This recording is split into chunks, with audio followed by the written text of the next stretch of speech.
John Daversa Podcast.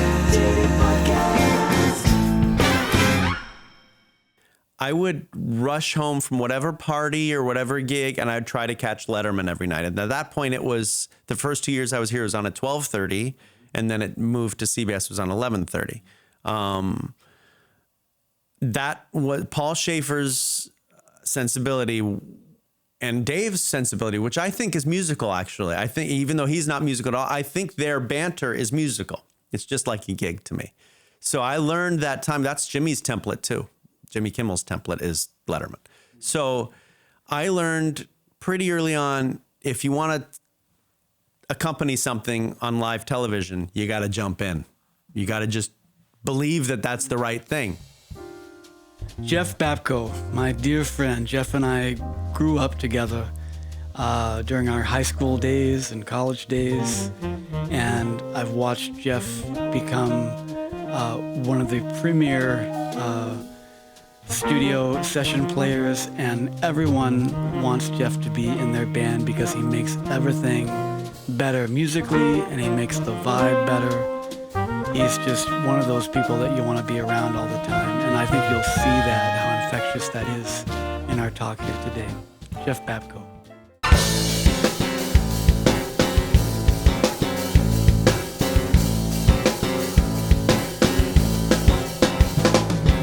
Jeff Babko, welcome. You're one of those people for me where we haven't seen each other for way too long, but you're like a brother to me. Yeah. We've grown up together musically and otherwise. Yep. And, you know, whenever I'm with you again, it just feels like there's been no time that's gone by. Yep. And I know you went to school here at University of Miami a couple of years back. How's it feel to be walking around the campus again? It's so weird. I've been here an hour-ish. And I've been back a couple times since I graduated in 1994. A couple years.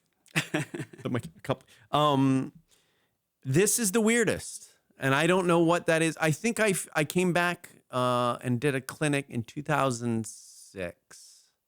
I'm going to say maybe 5, maybe 7, somewhere around there. Probably 6. And the program was, people change, administration changes, teachers change. So I thought maybe I'm not connected to the program. And at that point, obviously, that's 18 years ago. So it's changed even since then. But at that point, I was on the cusp of, am I a recent graduate or am I old man coming back to visit? Now, definitely old man coming back to visit, which it's good to know your place. but then it was kind of, I didn't know how to feel. But today, and driving by my old apartment on Miller, which I hadn't seen. I hadn't come that way. I'd always come US 1 way. That was really weird. And that it's still standing probably shouldn't be. It's held together by the roaches. Yeah. By crushed hopes and dreams and roach. And in fact, in that apartment, now, as you say, roaches, I remember, because it's hot here, sleeping without a shirt on and feeling this beautiful stroke and going, I don't have a girlfriend. Well, maybe you do. When I wake up, this is not going to be pleasant. What I'm going to expand. Sure enough, he was a palmetto bug, which we all know anywhere else in the world is a roach. We don't call it a cute name, but that's what was crawling up. So, but what your reaction when you discovered this and you started to come to consciousness? Did you freak out, or did you just kind of take it all in and calmly figure out how to take care of it? John, you know me.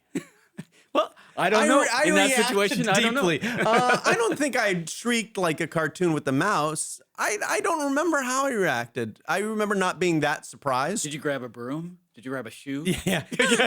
My heel. And I also Did you jump up on the table? No table, because of course, college, futon very low there's no table in there. I had all my records in boxes, and I don't think I had a table. Okay, what records were in there? Oh gosh. 1990. So in 1990 to 94, when I was here, no one had records.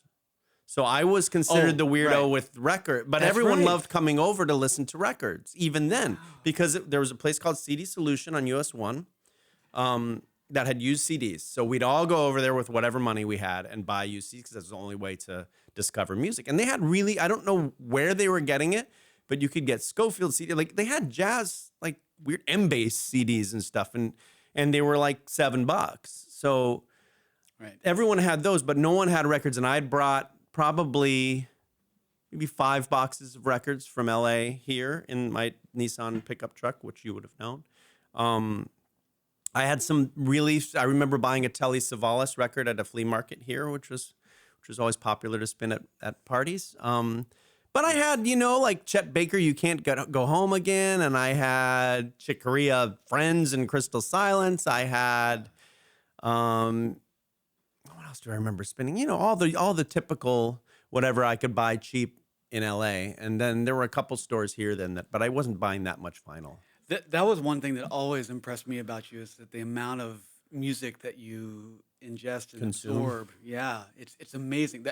I don't think there's a record that I can mention to you that you don't know about or haven't absorbed. Right. And I also know how busy you are all the time. How do you manage that consumption? It's always been there. So I do a comedy tour with Steve Martin and Martin Short, right. And I always am buying vinyl on that. And they usually Marty jokes, when are they going to create a Betty Ford program for purchasing vinyl? It's a problem. But I love the hunt. I love the record store culture. I love that it's where my people in any town are. They end up getting quirky people looking for concert tickets, people that were just at the show the night before, people in bands, smart people that, it's like, that's my people. So whether I'm in Philly or Houston or Columbus, Ohio, it's my center. So I like to hunt, and then I always find. Do they know you? Like when you come into town, do they? No. The Philly guy might. Yeah, a couple of them do. Yeah, and I've made friends. I have a friend in Chicago that has a place, Pinwheel Records, and Pinwheel Records is amazing because he has a Miss Pac-Man machine, and he has a whole wall with about 300 copies of only Huey Lewis and the News Sports. Oh. Just that album. Just sports. So great. That's a great record. It's just that record. Heart and Soul. Exactly. Yeah. So that guy I love, Scott. Bad is and bad. Yeah. So, but how do I manage the consumption? I don't very well. Now I should have used Addiction. I'm sorry. Yeah, no, that too. Discogs is really fun because I get to catalog them so it's kind of fun to keep track, and I do try to listen to everything I buy. I'm behind now, probably about 50 records, but I just love the credits. I love the tactile connection to the music. I love the commitment to putting, I love streaming. Obviously, it's so easy, but it's so easy, right? So there's no routine of putting the record on, sitting down, enjoying it. I still love that. I have a really romantic connection to that. And also I know how much that all goes into your musicianship too. You're absorbing all of that music because and it just, you can quote anything, you can go to any kind of style, and that's part of why everybody wants to play with you too, because you're able to go across genre and era and everything and be really inside that style because you have absorbed it. Yeah. I mean, thank you for saying that. It's true. I think it has served whatever this career is well. Definitely in LA and in whatever. I have a weird, I have a hodgepodge of a career. It's so not linear. It's so, and day to day, it's weird. It's as is yours. Yours is varied too. I mean, educator, performer, recording artist. I mean, you're all of those things, father, you're all those things at once, right? And I feel like that, even in my career, it's all, but had I not had that connection and that constant, I feel like it's a transfer of energy, learning and digesting and absorbing the music and then being able to give it back. And I feel like it's such a gift that that I get to share that and then maybe turn somebody else onto a wing of whatever I appreciate. And then it's filtered through my experience and I grew up in the San Fernando Valley. I did not grow up where Afro pop is but filtered through my understanding of it, it becomes something else. And I love that. And that happens through the vinyl and listening. And for folks that are listening that may not know all the things that you do, so one thing, and forgive me for Perhaps I'm complimenting you too much. I enjoy this. You kidding me? I get up early for this any day. You're someone that everybody wants to be around. It's your skill level as a musician and your intuitive understanding of what the moment needs. Always, all those styles, all of that stuff. But also, you're just someone that is so accepting and you want to hang with. It's you can tell just by this conversation. It's fun to be around you, and so everyone, you're someone that any recording session, any band, any live situation, film set, whatever it is, you make it that much better for the music and the hang. And I think that's part of why all these different pockets have become available to you. And, you can kind of, let's go over here. Well, let's go over here. And I know that one of the first, correct me if I'm misremembering, one of the first things that you did coming out of University of Miami was doing the Iglesias. Julio Iglesias. Yeah. That was a bunch of people from the University of Miami. So backing up from that, if you don't mind, there was a class here, and I'll talk about it today with the students, but there was a class here on Thursday nights, and it was a really brilliant class. And it was my freshman year when I came from LA. Culturally, this felt so different. The climate felt different. People felt different. I didn't know, like suddenly my comfort level it was ground zero again. Really? Yeah.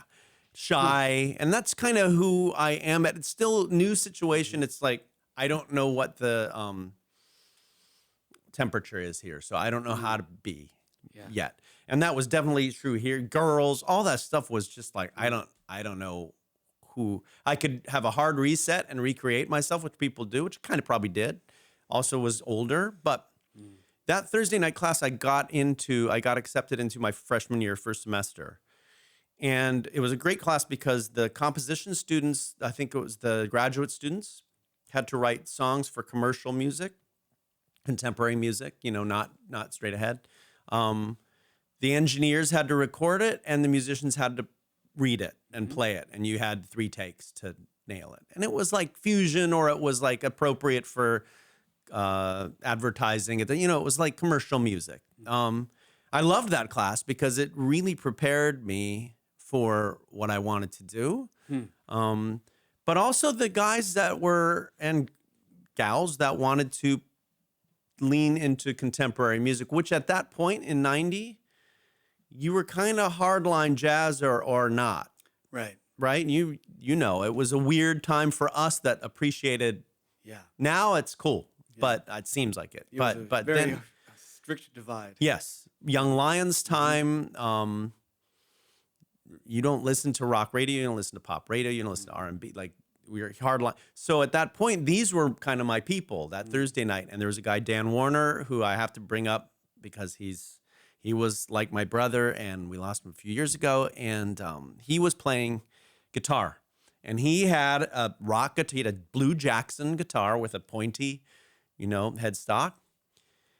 And he had a sound like we were accustomed to in LA, but he could play through changes. And I was like, this is my people, right? Right. Because it was now music. He was a fan of Mike Landau and Steve Lukather as much as he was Jim Hall and, George Benson and whoever. So when I realized that, I really leaned into that side of the school. And I was also playing bebop and trying to be Kenny Kirkland or whatever I was trying to. But that class really kind of became my bridge to being here at school and finding out who I was. And then I could expand and do everything else. And Dan Warner was in Julio's band with me. I didn't realize that. Yeah, so Dan would kind of champion me. Dan was 2 years older than me. I think he was junior. He was also, I lived in the Pearson dorm. He also worked security in the Pearson dorm. And he had a walkie-talkie, and I'd see Dan when I walk into the dorm. Hey, you want to go to Cactus? The Cactus Jam is tonight. And the Cactus was a club on South Beach. And they had a rock jam and a blues jam, I think. And it was from midnight to 4, I think, in the morning. And I said, aren't you on duty? He said, I got my walkie-talkie. Like, doesn't seem like that's secure. You've got your walkie-talkie, but we're going to go to South Beach, which, by the way, if you don't live, that's not close. And he'd take his walkie-talkie, and we'd do the blues jam. He's on duty. It's covered. And he believed in me early. He took me under his wing. And then I'd say about 93, my third year, there was a guy named Dana Paul. He's still around, I think. And he was doing a gig in Fort Lauderdale, covers gig. He would wear a vest with no shirt, as you do in Florida. And at that point, Lee Levin, drummer, another graduate of Dan Warner, Nicky Orta, another guy that went here with his late brother Mike. Horn section, Steve Rucker sometimes would do it. We were playing Al Jarreau songs, George. It was like what I grew up with. It's like Turn Your Love Around and 2 beats. Dun-dun-dun. We know it's 2 beats, Dana. And I would do that every Tuesday. That band became Julio's band. So to the students, well, and like that was the connect. I mean, that was literally, I always liken it to when you watch say you watch Saved by the Bell. Saved by the Bell, the college years. It was like the sequel to the show that it's like, oh, we're college people, but they're letting us fly to Thailand. That's great. Yeah, so we were all buddies. So it was an amazing experience, and it was just graduate school for me, really. And I had moved back to LA already. I moved back right after I graduated. Got in the U-Haul with my band. We were going to make it big, and went back to LA right away.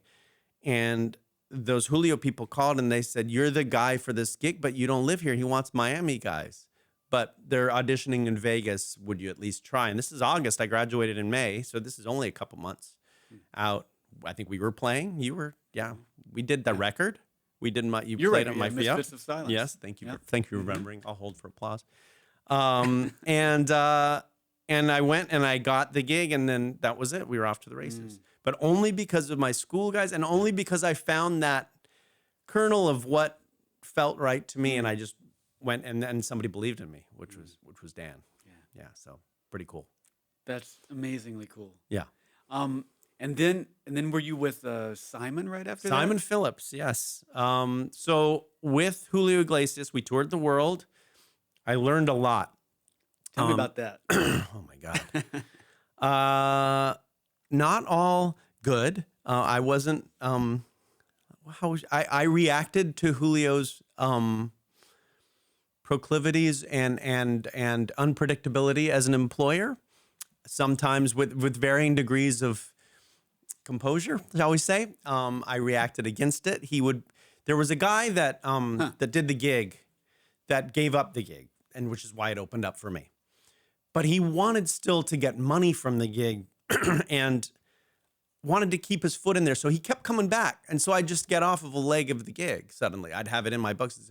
Oh, so-and-so wants to come back for various reasons. He had some friends around the world he liked to visit. So when it would go to that, he would decide to take the leg to London and then I was like, well, I don't get to go to Europe. And then all my guys were still on it. So I was like, geez, this kind of stinks. Like, is it my gig or is it not my gig? And I got pretty depressed quickly, but learned a lot. And, one day Julio would be really great, and another day he might not be that pleasant. And you're just having to navigate all that was hard work. And I didn't nail it. When you're young, at least when I was young, I was even more kind of, I'm in this moment. How does this moment feel right now? And react to it.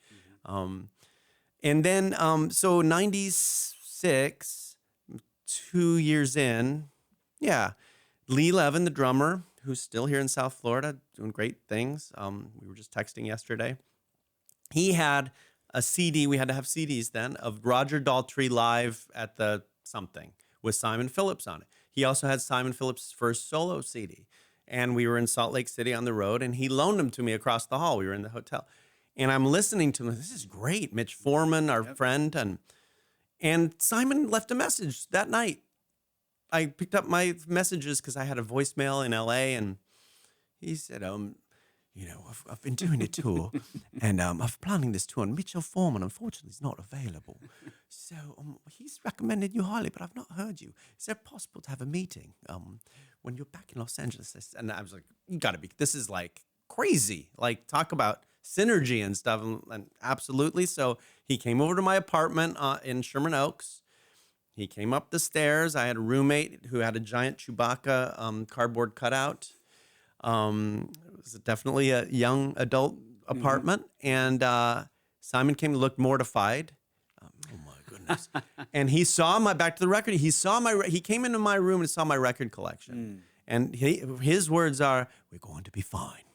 He just saw like a Stanley Clarke record. He's like, and then what Simon, to his credit, remembered, he's like, I was a 16-year-old drummer working. I was a 20-year-old, I was working. I gotta remember that I was 20 once. I was 22 once. And he gave it, I auditioned and worked so hard to learn that music. It was 15 songs. And I was on a video shoot for Julio in LA, and just the whole time on headphones, just reading these really hard charts and just trying to make sure they were coming from within rather than reading with, scared. And Jimmy Earl, Simon, and myself, and that was it. We went to Europe, and then I was kind of back and forth with Julio, and then I just left Julio for good in '97. And then Simon, we did 3 European tours and a couple Asia, and we played together 3 weeks ago. We still love one another, and it's one of those lifelong connections. I can imagine. Yeah. You're in the trenches together, touring around and learning all that music and, having dinner together, all of that. You know the deal. Yeah. Days off. I remember a day off in Copenhagen. Going, I love Copenhagen. It's like one of my favorite cities. Day off. The hotel phone ring. Right, Jeff. You know that jazz drive we've got for the samples? I found a tech store. It'd be good to get those samples, get the cable right. Would you mind meeting me at 10 in the lobby? So that day off, no, not so much. Yep. And that's Simon's work ethic, which drove me nuts. But in hindsight, I really appreciate now. Well, that's what I was going to ask you. I mean, what about your work ethic? Because you don't get to where you are, not digging in and going into the details and, all of these, like all these records that we're talking about, you can play them verbatim. I've seen you do it. You can certainly quote a lot of it. Yeah, I can get the essence. And also, one thing is knowing it, the other thing is executing it, and developing your ears and all of that. So, I don't know. That's a big question, but how did you develop your discipline to practice all of these things? You used the word discipline, of which I have zero. It was only. I don't believe that for a second. There's got to be some place where you love going into those details. That's true, but that's the love. Love and discipline are different. Love for it is why I dig deep.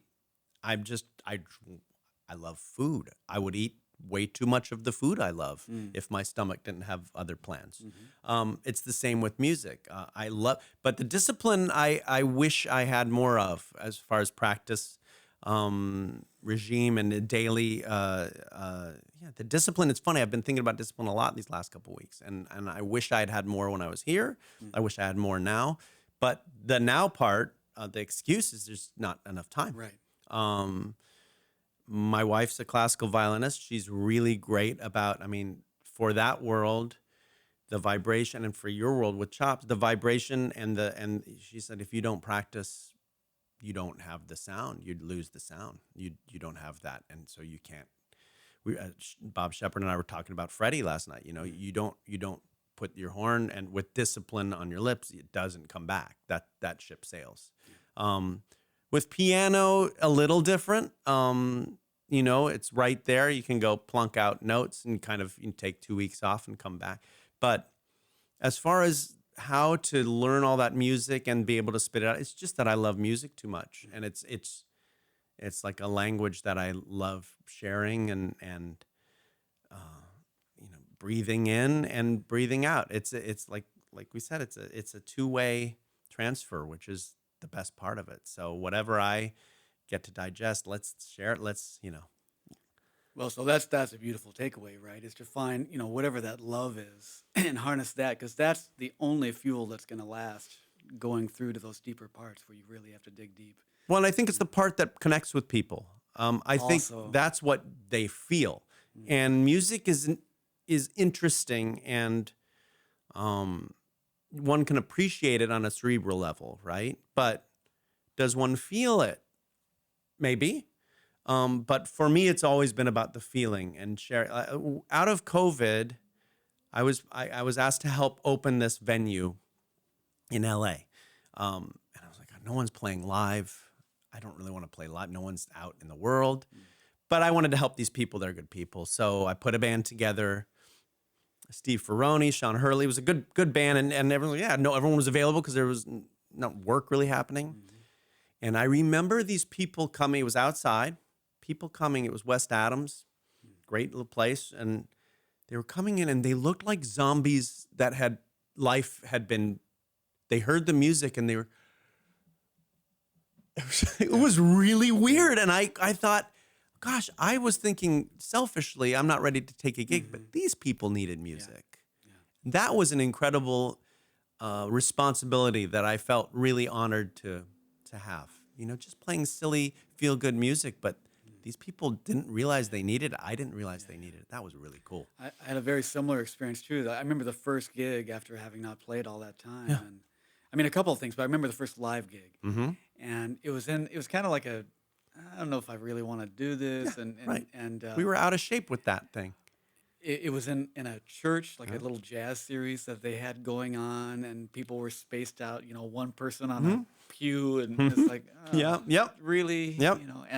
And we played a little bit, and of course it felt great to just play. Once the music starts, then it just connects you all. Right. But then the appreciation, the gratitude, as we were playing, it was just so palpable. Mm-hmm. I just realized I will never take that for granted again. Ever.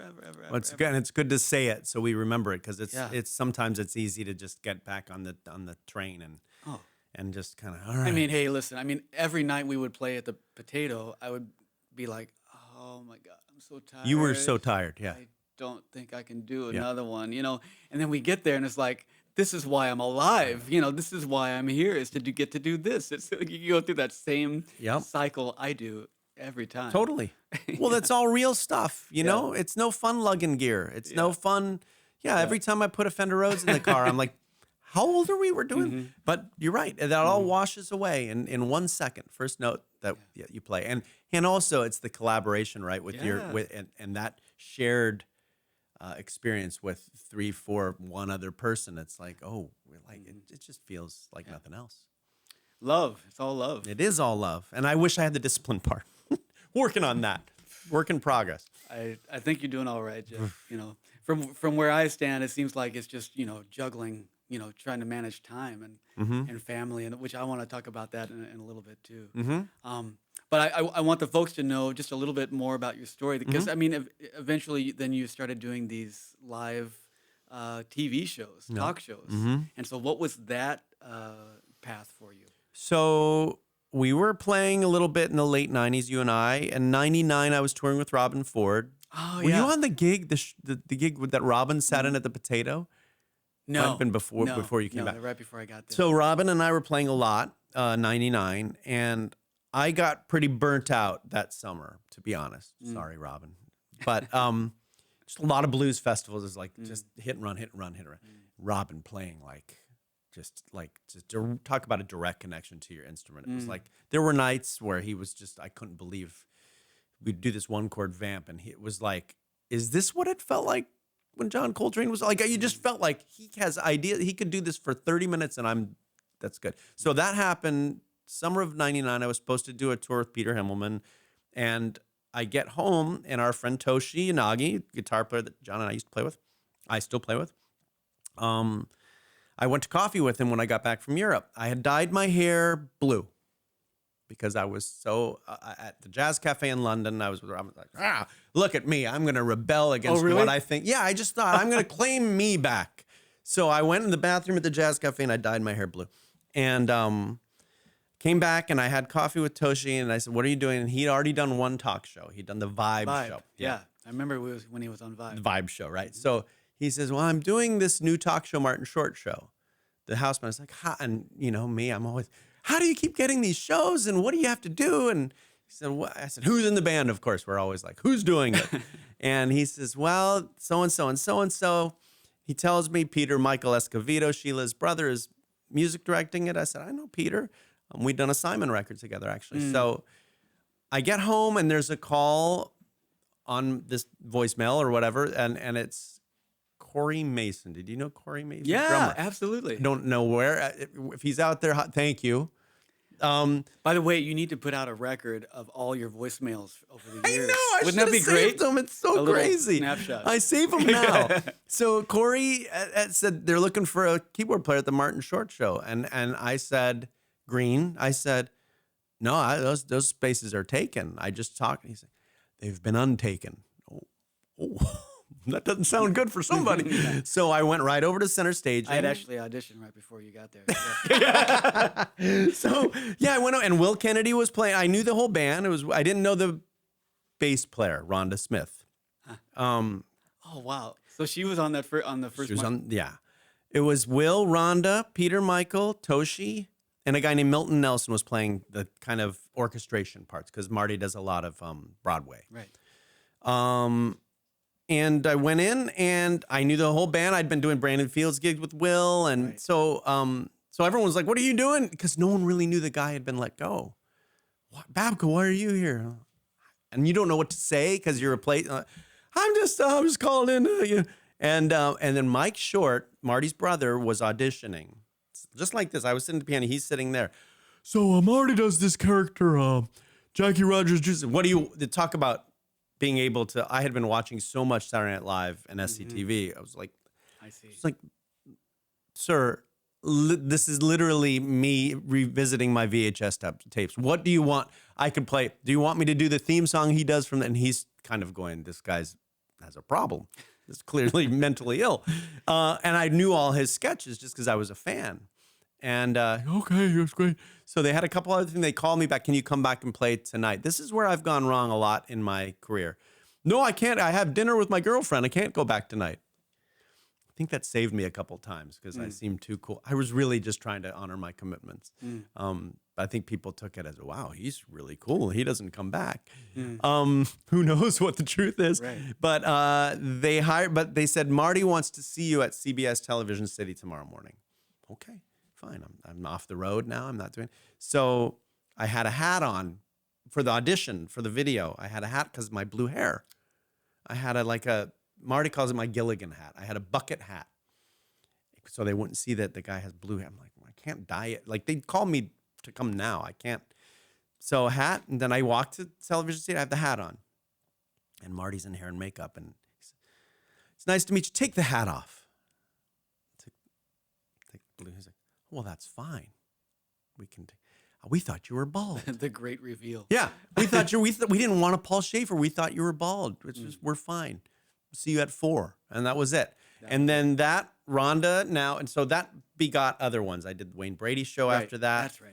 And started touring with Marty after that. And then Wayne Brady for a second, and then Jimmy Kimmel came up because I was doing a cover gig at Cafe Cordial with my friend Cleto. And Cleto grew up with Jimmy in Vegas. So I met Jimmy in 97 or something, just at his house. We'd pick him up and go to birthday dinner or whatever. And Jimmy was working at K-Rock, our radio station there. I see. And I knew him socially. And so during the Wayne Brady Show, we were playing at Cordial, same, playing covers, a lot of vodka tonics. And Jimmy brought people from ABC. And they said, we'd like to offer you, Jimmy's got a show.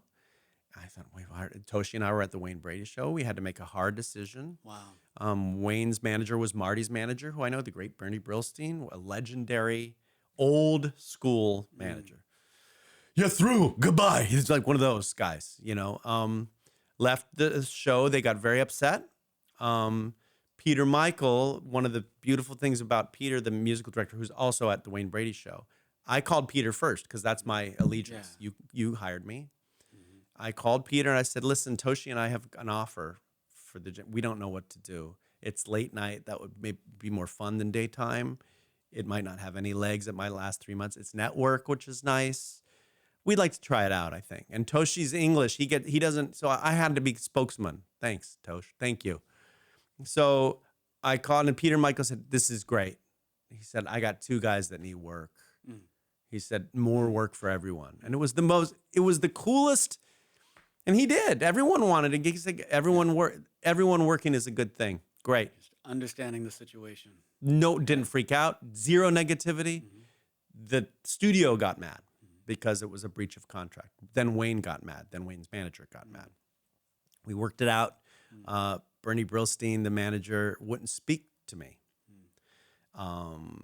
And Marty, because he was Marty Short, who was his manager was Bernie, said, "Oh, I didn't know this was." He said, "Call Jeff. He's really sad that he just did what he thought. He's not trying to hurt it. He's doing his best to, do what's best for it. But everything's covered. Can you just be nice to him?" So I got a call from Bernie's assistant. So, oh God, Christina Berger. So I see. Okay, I've got Bernie on the line for you. Okay. And I hear the voice. Jeff, yeah, we're friends again. Goodbye. That was it. And we were cool until he died. Yeah. And then so Kimmel started December, we started of 2002. And so we've been doing the show for 21 plus years. Incredible. Crazy. Incredible. And all those skills from the other TV shows and learning from the other music directors and all that have served me there. And you and Toshi are doing a lot of the writing, right? A lot of the writing for all these 20 years. Yeah, we learned that kind of on those first two shows, kind of what works. And, right. Yeah. And while you're doing this, I know you're also, you're also coordinating these tours with, right now you're doing Steely Dan and Toto and James Tayler and Steve Gadd. And so it has a little bit of flexibility for you to be able to do these things too. Correct. Cleto, when I first took the gig, Cleto said, let's make sure that this affords us, we thought the thing would last 3 months. Right. I mean, we were a disaster when the show started. He said, we're in town, take other stuff, this just allows us a foundation. I never take it for granted. I never take a 6-month tour. I never just, if something pays $50, that we always learn, like the guys that take one for $50 more, you don't send that message. That's horribly disrespectful to the place that is taking care of you, Dan. But if it's something that is really special, I ask permission, and Cleto always says yes, because I really consider that before presenting it. And I've turned a lot down. The amazing thing about Kimmel, it shoots Monday through Thursday. So a lot of my weeks, I take a red eye on Thursday night, and Steve Martin and Martin Short, who I tour with now, they work Fridays through Sundays. So I will take a red eye to New York. I will hop on the plane with them, and we'll do 3 shows. First plane back to LA, go right to Kimmel. It's not every week, but it works out. So I don't have to miss anything. Regarding James Tayler and stuff like that, either sub out to my buddy Fred Crone, who you know.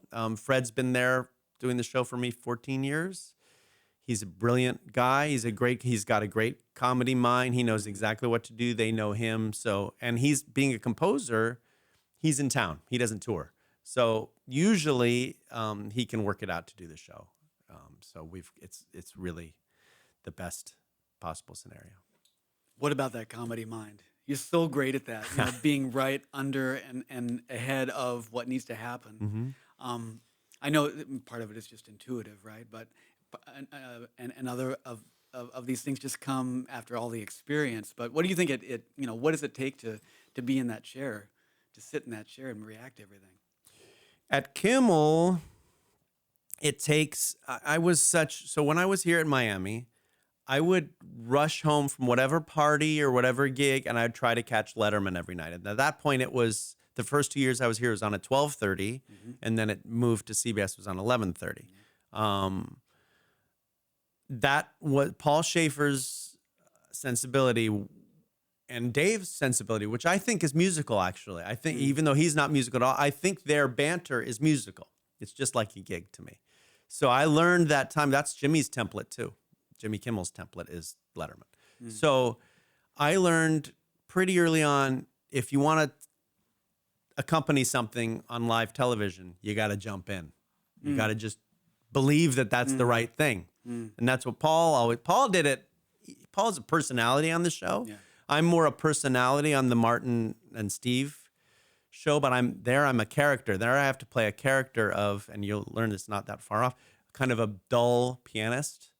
So I have to kind of ramble. But learning who that guy is and what Marty needs to react, so much fun. And it's just like, I feel like it's an accompanist. but you're using different chops. You're using his time. You're And improvisatory. totally. You know.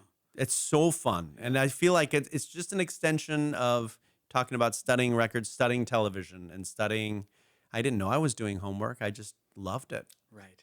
You just loved it. Just loved There it. it comes back to that again. Yep. Um, I remember it was got to be mid '90s, and you had cooked up some gig in LA. I don't know what it was, but it also had an educational component, and you gave a master class before we played. Oh yeah.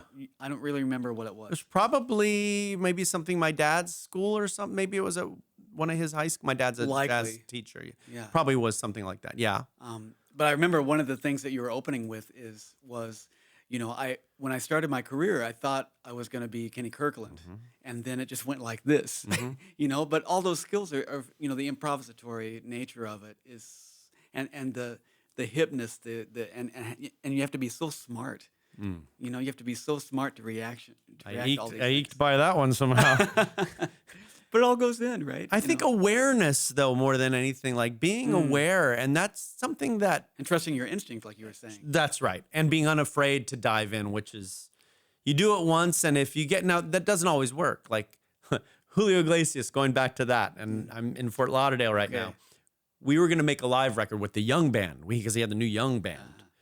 No one young in that audience, but he had the young band. So we're going to make a live record. So we recorded up at Lauderdale at the Broward Center for the Performing Arts, 3 nights. And Oye Como Va we would play every night because Lord knows you want to hear that again, and Julio singing it is just what people need. So I had an 8-bar organ solo. I was still thinking I was going to be jazz guy, right? So my 8-bar solo, I'm going to do a little McCoy, do a little sidestepping, because that's also what people really want on that song with Julio Iglesias. Bad organ patch, sidestepping around fourths. And about a month later, Julio's listening to the tapes, and he called Lee Levin, the drummer, and said, "What's wrong with Jeff? What he play wrong notes? He's solid wrong notes. Wrong notes. Come over here, Lee. I know what's right. Is he on drug? What?" So Lee goes to the studio, and Lee starts laughing. He goes, "Well, Julio, that's called sidestepping. It's a technique in jazz." "I don't like it." So what he did, the first 4 notes stayed in the solo. Then he just muted 6.5 bars of the solo. Then it just came in the end. He said, "Fixed." So that record never came out. But what you would have heard was a 2.5 bar solo on either end of the 8 bars. So I learned early on, like, adapt to your surroundings, like jumping in that thing of like, you have to read how the lead person is, or how the show is, or how the set is. That's why, like, on this Steely Dan, since I'm just stepping in, I watch every live version there is to see what is canon, what is gospel here, and where is he stretching, and where is he, like, you got to learn the temperature, the climate of each. Some people want you to just stay in the background and don't really want to think that you're there, and that's fine. Yeah, that's such a immense lesson. I think everybody goes through that moment where they overstepped or tried to put a little bit too much of their thing on it, just not reading the situation right. It's like 100%, I'd say, of my work comes from, and like you said, you don't always nail it, but kind of, okay, where are we at? What version of me should I kind of put forward, and what makes that person feel safe and supported? And sometimes that's comedy. Sometimes it's shut up and play the parts. Sometimes it's using the jazz experience. Sometimes, it could be anything, but you really have to have your eyes and ears open to where they're coming from. That's an important one. So I mean, what do you feel like you're building towards something now? I mean, I know that you're Retirement. Yeah, I mean, like what? I mean, you're just everywhere, and balancing this with having a family, and I mean, we just heard about Monday through Sunday. That's intense, and then everything else that goes on top of that. And I know that you're also putting out records yourself, as whenever you can, what is, and I know it's all coming from that love, like what's coming up for you? Well, Or every even year what's the starts, vision? it's different probably for you because you have this, you have school, so there's an academic year, right. which is I still kind of think of the year as an academic year in a way. I don't know what's coming. Every year starts, and this is kind of a sideman musician thing. We always say you turn back in the days of analog calendars, you'd turn that book and you'd put your sunglasses on because January's a lot of white space on that calendar, right? Woo! But so we all have that, I think, still. With Kimmel, I think he's going to go another 2 years.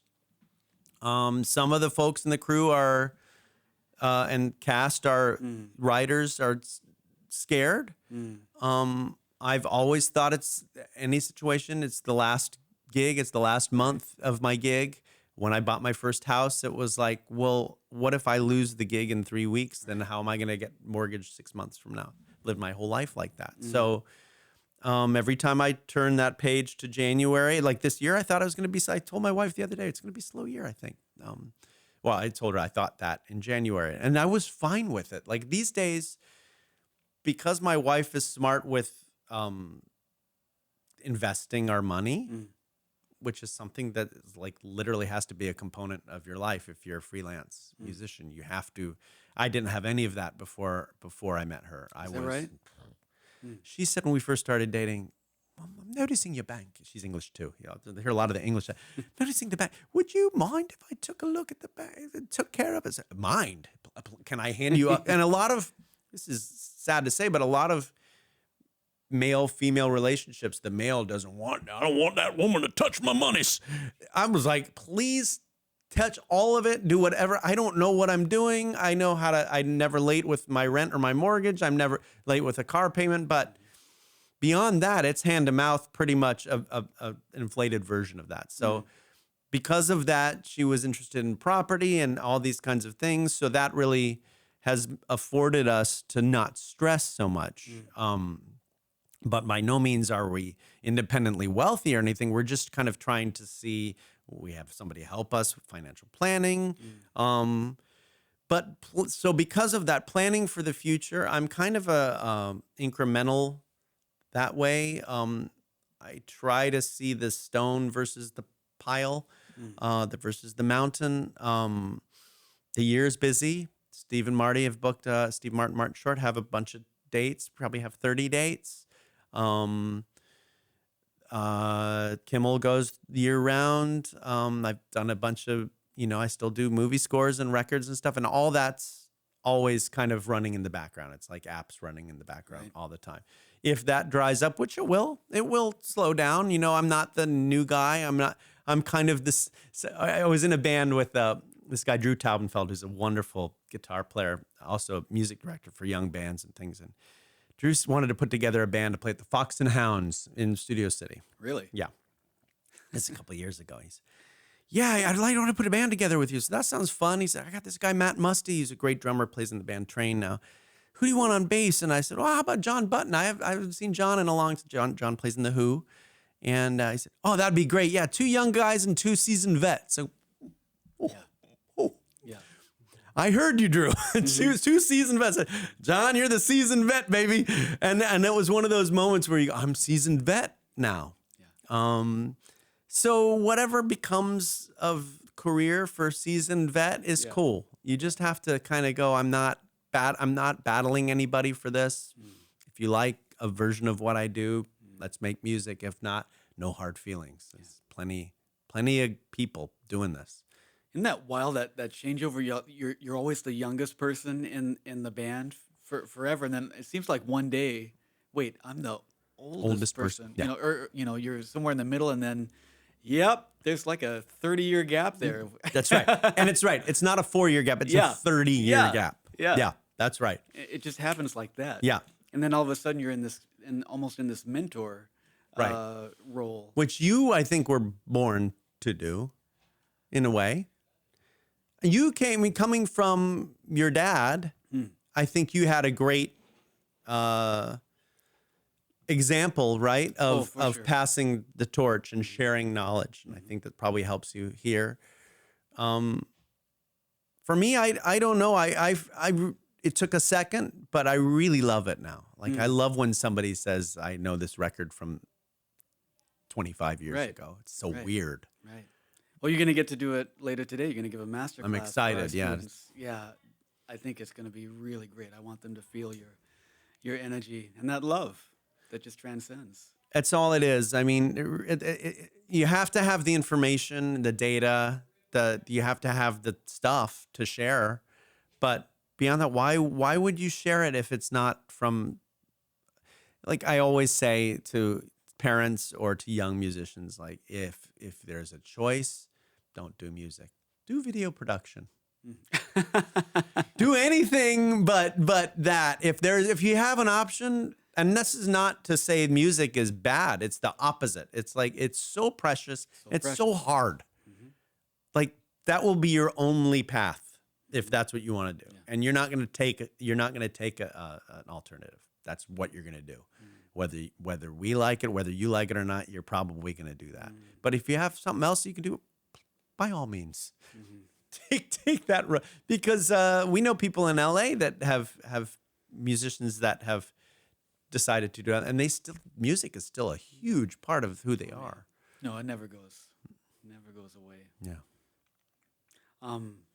Thank you, Jeff. No, my This has pleasure. been so great, and I think it's going to be really helpful for people to hear your story and how you've navigated all these things.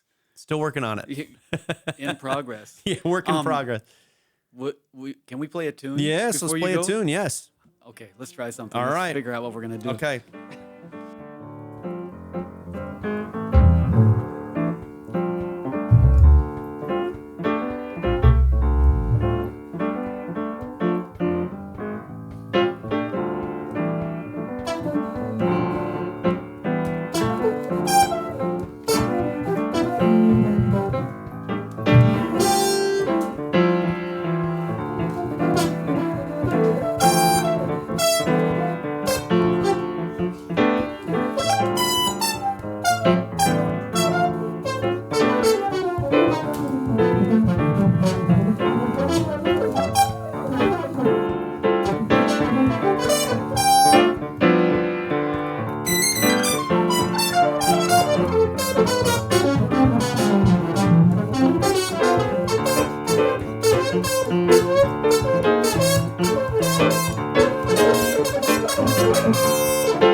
Julio would have muted that whole. Well, just a section in the middle. Much gratitude, everyone, for checking out the podcast. Please just subscribe and follow and like and add a comment, as it really helps us expand and grow and keep us all connected together. So I appreciate it very much, and I send you much, much, much love. I'll see you on the next one.